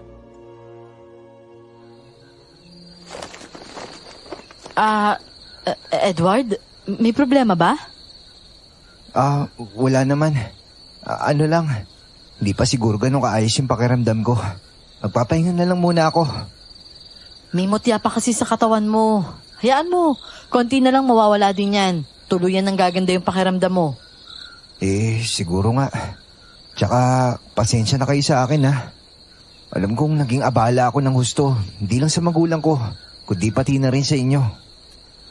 Pare naman, ano ba yung sinasabi mo dyan? Magkakaibigan tayo. Natural lang na walang iwanan sa atin sa hirap man o ginhawa. Maraming salamat, ha. Tunay talaga kayong mga kaibigan. Pero bakit parang ang dami masakit sa akin? Sanhi ba to ng pagkakatulog ko na matagal? Pakiramdam ko, himbing na himbing ako pero alam niyo yun, kahit tulog ka, alam mo may mali. Natutulog ng mahimbing? Ano ba sinasabi mo dyan? Kami nga tong halos pagod na pagod sa ginagawa mo kapag wala ka sa sarili mo eh. Pakiramdam mo pala natutulog ka lang ng mahimbing nun? Oo. Wala kasi ako maalala eh. Hayaan mo, Edward. Pag-akyat natin sa bundok, sigurado na yung magiging paggaling mo. Halika na, Ria. Handa na tayo. Pagkatapos ng umagahan, aakyat na tayo eh. Well, sige na, mauna ka na. Tutulungan ko lang to si Edward magbihis. Sigurado ka? Oo naman. Bakit? Hindi ba dapat si Kokoy na lang? Ano ka ba naman? Ayos lang yun. Nasa katinuan naman siya ngayon eh. Kaya naman niyang bihisan yung sarili niya. Tagahawak lang ako ng pinantatakip niya sa katawan. O sige na, pumunta ka na dun. Alam mo, nakakainis ka. Ba't ba ako pinagtatabo yan? Ikaw tong nagmamadali kanina eh, di ba?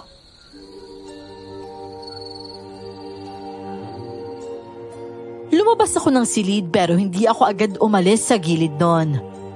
Ewan ko ba, dapat wala naman akong pakialam kahit ano pang gawin ni na Edward at Ria. Pero nang mga sandaling yon, tinablan ako ng pagsiselos sa hindi ko malamang dahilan. Pre, ano ka ba? Kala ko ba kaya mong itago yung damdamin mo? Paano ko gagawin yun kung pansin ko may ibang lalaki na kumukuha sa atensyon niya? Pero kung sa bagay, sa lagay kong to, kasalanan ko din naman eh. Buti naman at alam mo. Tsaka siguro naman matututo ka na niyan, no? Huwag ka kasing kain ng kain basta nang bigay ng hindi mo naman kilala. At saka si Sofia, kahit kaibigan ko yun, hindi ako pwedeng makialam sa damdamin niya. Pasensya ka na pre ha. Ang magagawa ko lang talaga, suportahan kayo kung saan kayo sasaya. Ako nga yun dapat humingi ng pasensya eh. Tsaka ayos lang yun, naiintindihan ko. Pasensya ka na rin. Alam mo, nagbago ka na. Hindi na yata mainitin ang ulo mo ah. Kasi nakita ko kay Sofia pati kinaaling maring yung pagod. Ako lang lahat yung dahilan nun para mailigtas lang ako.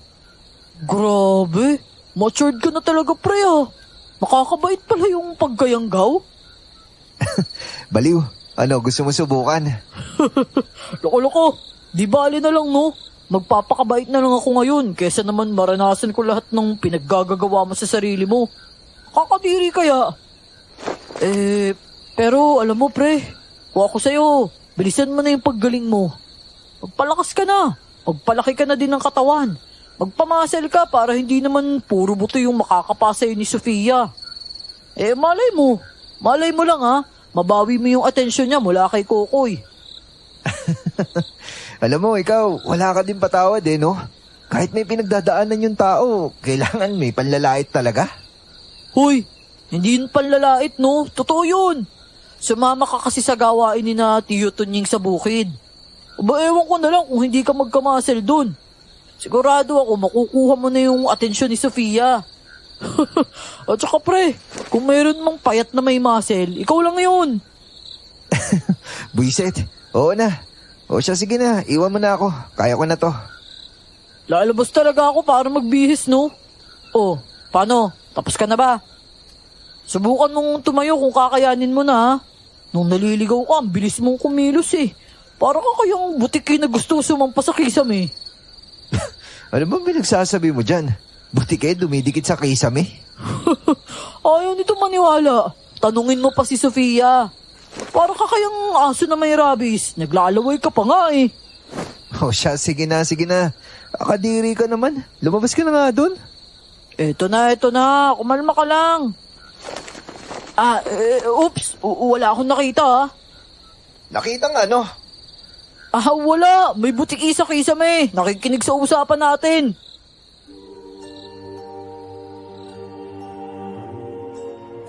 Halos panlakihan ko ng mga mata si Ria noon. Huwag lang magsumbong kay Edward. Hindi ko kasi namalayan ang paglapit niya. Nagulat na lang ako na nasa harapan ko na pala siya. Nagpatiuna na akong umalis.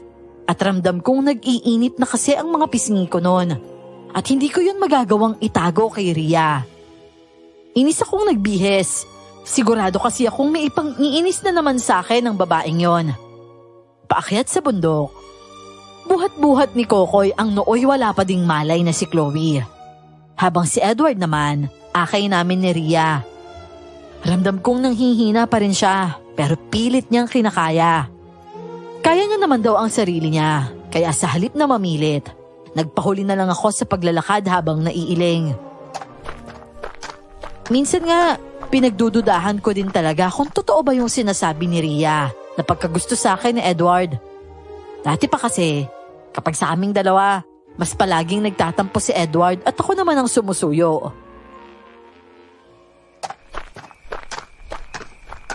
Sofia, akin na isang bagay hawak mo. Kaya ko pa naman eh. Mataas yung susunod nating akyatin, no? Paahon yan. Hindi na, Koy. Salamat Kaya ko naman to. Mas mabigat pa nga yung dala mo eh. Ito? Naku, kayang-kaya ko si Chloe, no? Kung gusto mo, pwede ka pa nga sumakay eh. Ikaw talaga may kakulitan ka din eh, no? Sige na, mauna na kayong dalawa. Ando na si Aling Irma, oh. Sigurado ka bang kaya mo na yan? Ayoko sanang nahihirapan ka. Nilalanggam na ako dito Ano ba yan? Bagal yung dalawa eh. Mauna na nga kami nito si Edward. Uy, teka. Kaya na ba ni Edward yun? Kaya ko na. Salamat sa pag-alala, Sofia. Ha? Mauna na kami. Nag-aalala lang naman ako, Edward. Shh! Hayaan nyo na! Uy, Kokoy, mukhang effective yung plano natin ah. Oo nga eh.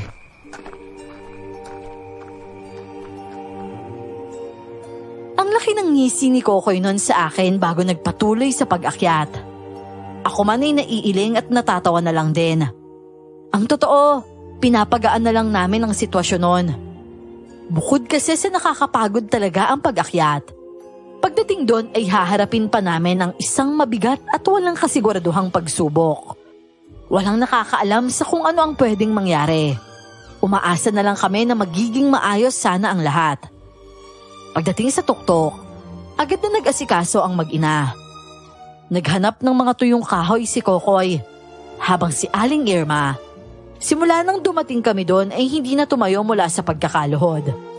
Nakapikit siya habang umuusal ng kung anong lengguwahe, hanggang sa sumapit na ang hapon at gabi. Hindi siya kumain o kahit uminom man lang ng tubig. Alam mo, kaya hindi ko masisitong si Edward kung bakit na humaling kay Chloe eh. Ang ganda-ganda kasi tapos ang kinis pa.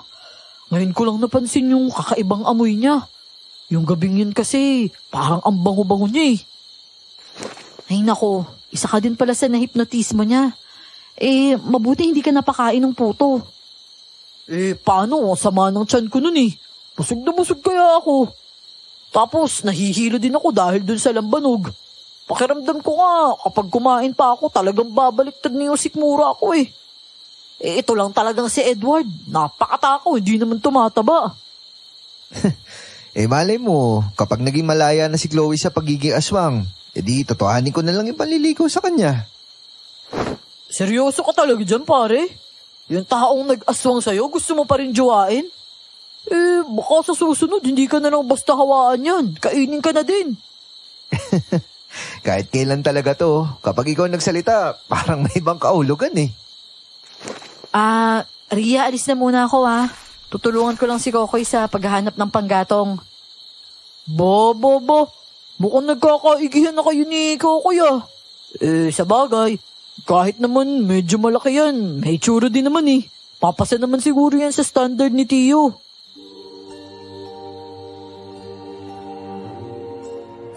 Inis akong umalis at nagtungo sa lugar kung saan nagpunta si Kokoy.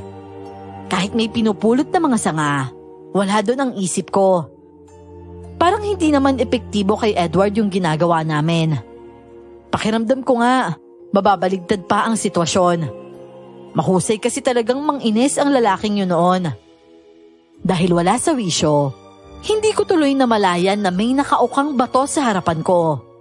Hindi ko na ihakbang ang mga paa kaya natisod ako at muntik nang bumagsak sa lupa kung hindi lang ako nasalo ng mabilis ni Kokoy.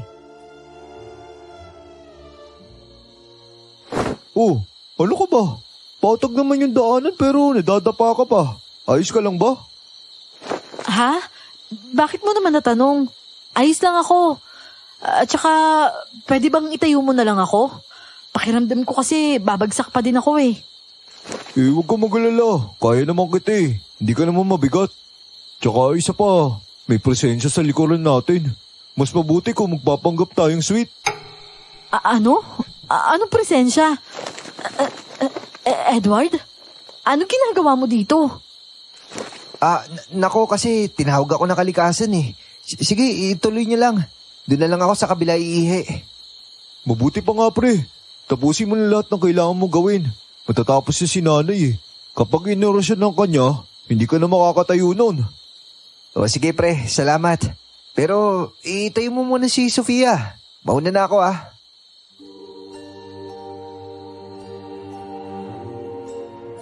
Natatawang naiiling si Kokoy.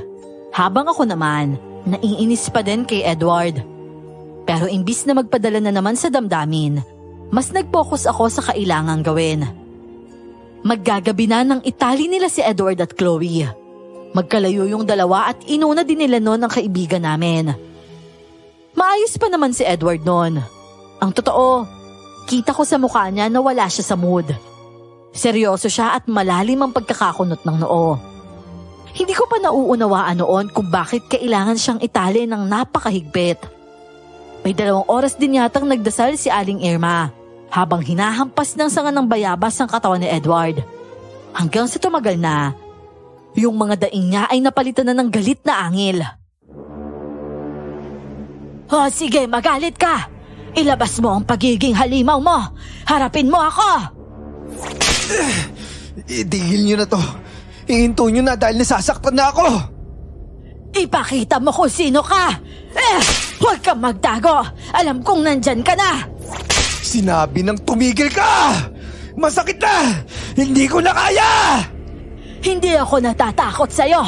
Kung talagang matapang ka at gusto mong angkinin ang katawan ng batang ito, magpakita ka sa akin!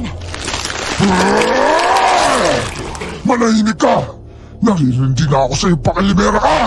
Kahit kailan talaga, hindi mo kami pinatahimik! Hanggat may dinadamay kayong inosenteng tao at hanggat hindi nakakalaya ang anak ko mula sa inyo, hindi ako titigil. Hindi kayo napapagod pumasok sa katauhan ng mga yan. Pwes, patuloy ko pa din kayong hahanapin at pupuksain. Nay, ngayon na ho ba? O sige, akin na yan. Ako na ang magbubuhos. Hawakan mo ang ilong niya para malunok niyang lahat. Sige, Nay. Nakagabay lang ho ako. Matigas ka, ha? Gusto mo pang mas masaktan ang husto? O sige, pagbibigyan kita. Pasensya ka na, ha, Edward, iho. Kailangan kong gawin to.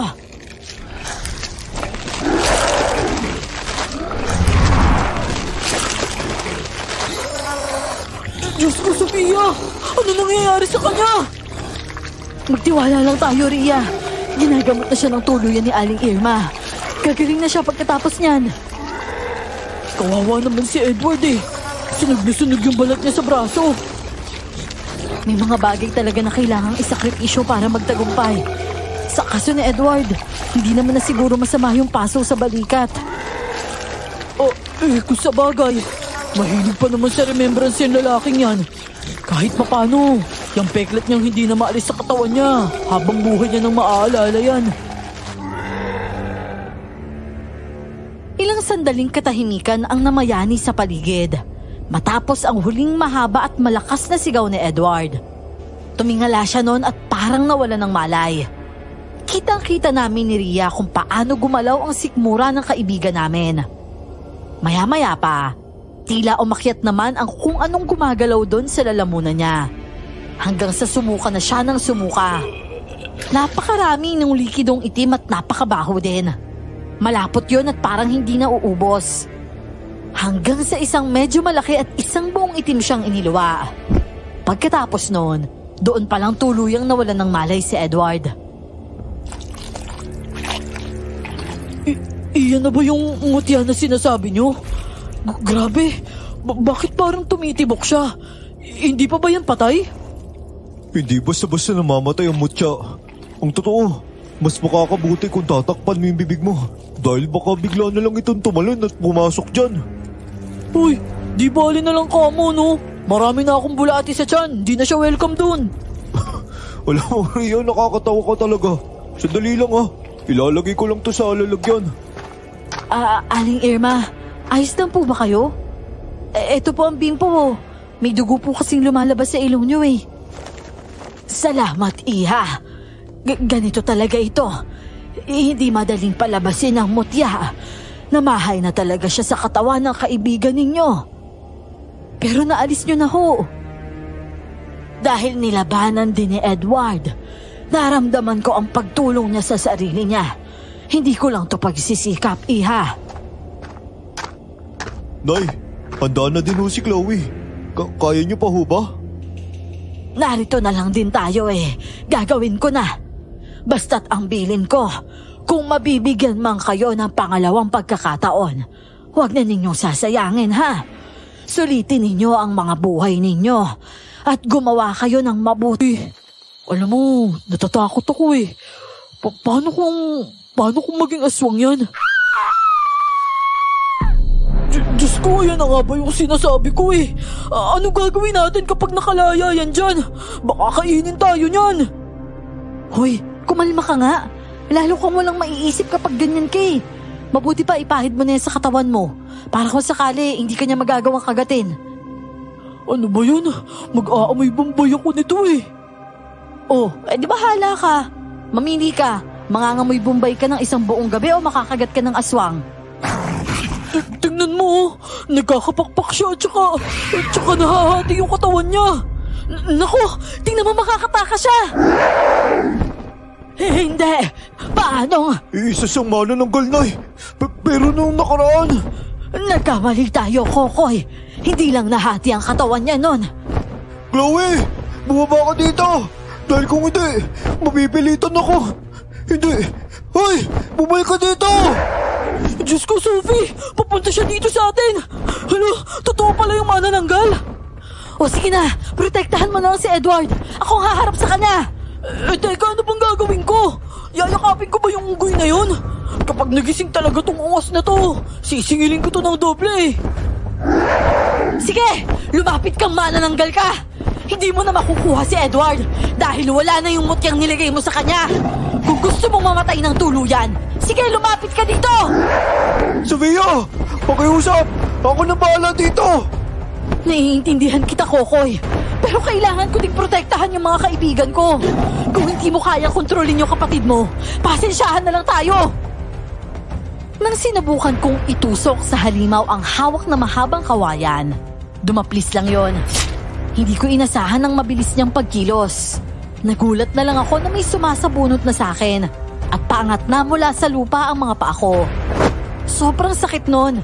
Parang hihiwalay ang anit ko mula sa ulo ko.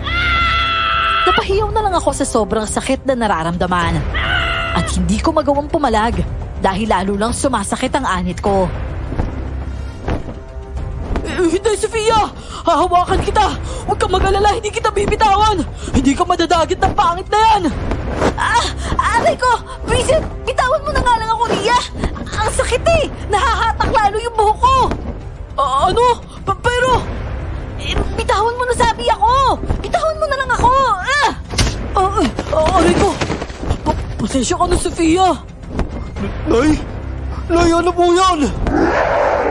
Patawad, anak! Patawad! Nay! Nay, wag po! Hindi! Nay!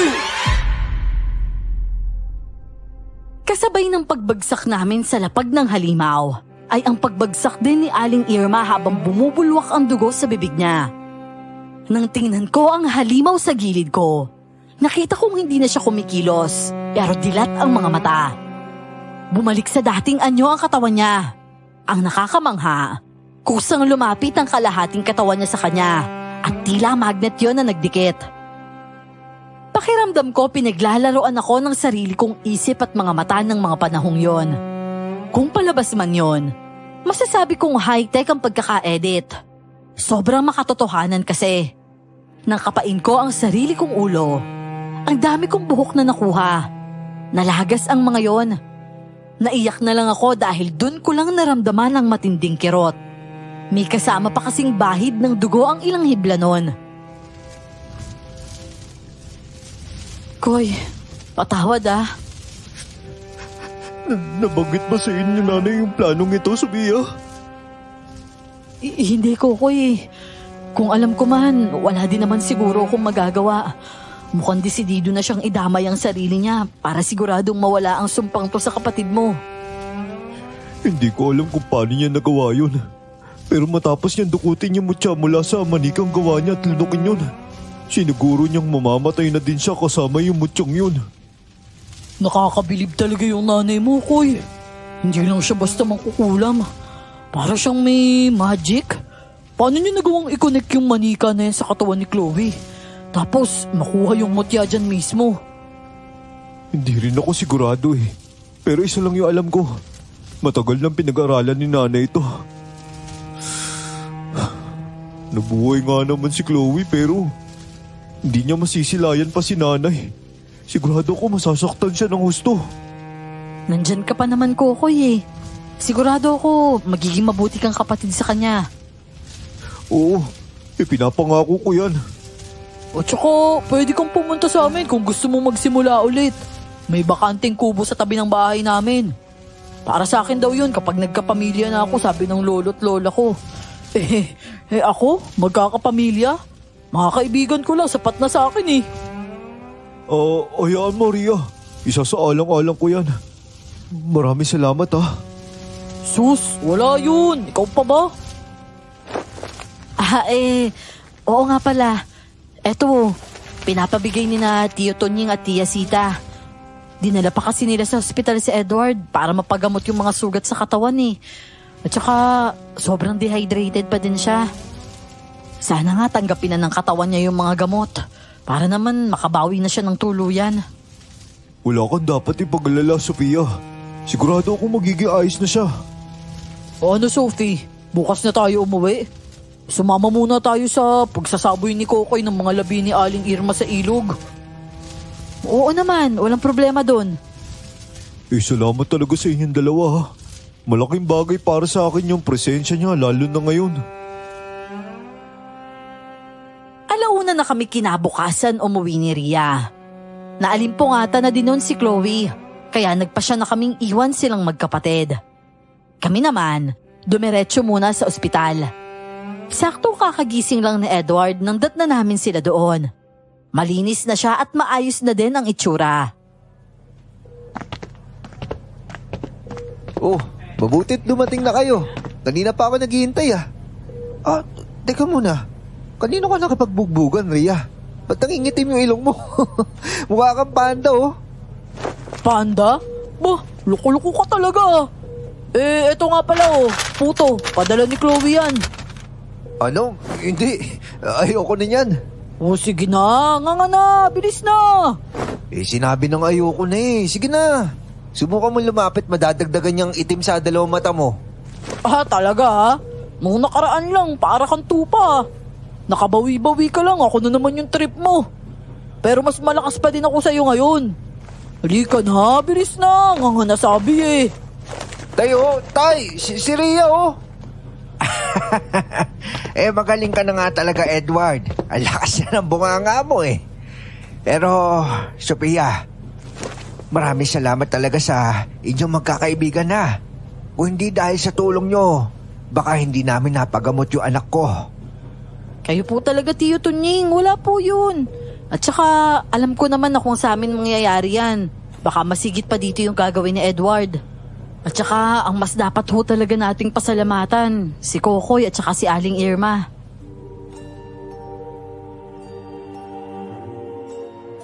Nang masolo ko si Edward ay napansin kong hindi siya umiimik. Binabalatan ko siya ng saging noon, pero halos ayaw niya din akong tingnan.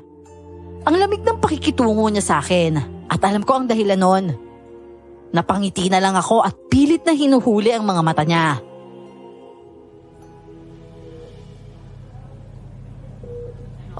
Iisnabin mo talaga ako? Seryoso ka na dyan? Sige na, uuwi na lang ako, hindi na ako magpapakita sa'yo. Mukha naman ayaw mo na akong makita eh. Kayo na ba nung ni Kokoy? Nako, wala na pala akong pag-asa sa'yo. Bakit mo naman dinadown yung sarili mo? Bakit? Ano ba magagawa ko? Talaga namang wala akong sinabi doon sa lalaking yun. Napakabait nun eh. So nai-insecure ka sa kanya? Bakit naman? Kasi na-realize ko na wala naman talagang kamahal-mahal sa akin. Masakit lang siguro tanggapin na hindi mo ako magugustuhan kahit kailan. Edward, ano bang sinasabi mo? Pia, gusto kita. Pasensya ka na. Hindi ko lang talaga mapigilan magselos eh. Ay, sila ang tumulong sa'yo, Edward. Alam ko. Kaya nga, sorry. Ano? Sabi ko sorry. Hindi mo dapat sa akin sinasabi yan. Patay na si Aling Irma. Pero sigurado naman akong napatawad ka na niya nung araw na pinili niyang gamutin ka. Ano? Patay na si... Hindi. Kasalanan ko to. Diyos ko, may taong namatay dahil sa akin. Ano ka ba, Edward? Wala kang kasalanan doon. Maniwala ka sa akin. Bukal sa loob niya yung ginawa niya.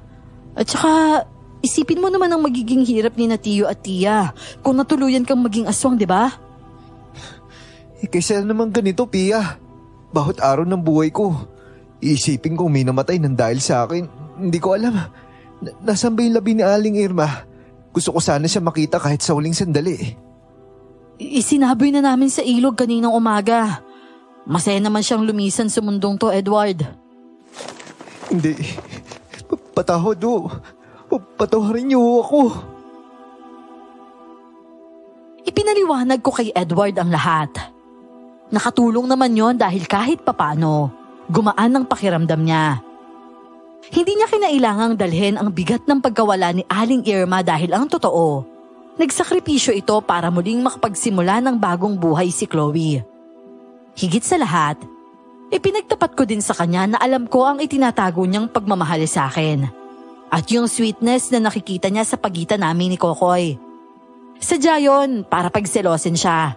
Magkaroon siya ng tapang para mas pilitin niyang maging maayos. Kapag nasasarin kasi ang pride niya, natsa-challenge siya.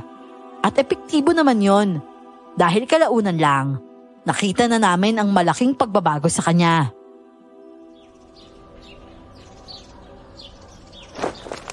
Ano? Teka nga muna. Paano nangyari yun? Okay, sige. Gets ko na doon nakatira sa inyo sina Kokoy at Chloe. Pero, hindi ba tomboy ka? Grabe ka naman. Porket ba tomboy, hindi na pwedeng magkagusto sa lalaki? Mas lalaki siyang kumilo sa akin eh. Kailangan ko lang pala ng lalaking mas lalaki pa kumilo sa akin para, alam mo na, maging mas malambot ako. Visit ka talaga? Hindi ko alam eh, tinatago ka palang landi ah. Oo, sige na nga, tatanggapin ko na yan sa ngayon. Halika na, punta na lang tayo sa bayan. Teka, ano namang gagawin natin dun? Di, bibili ako ng dress at saka mga make-up. Magpapalinis na din ako ng kuko sa kamay at paa. Huwag kang mag-alala, libre ko yun. Ayoko no, di naman ako mahilig sa ganyan eh. Sus,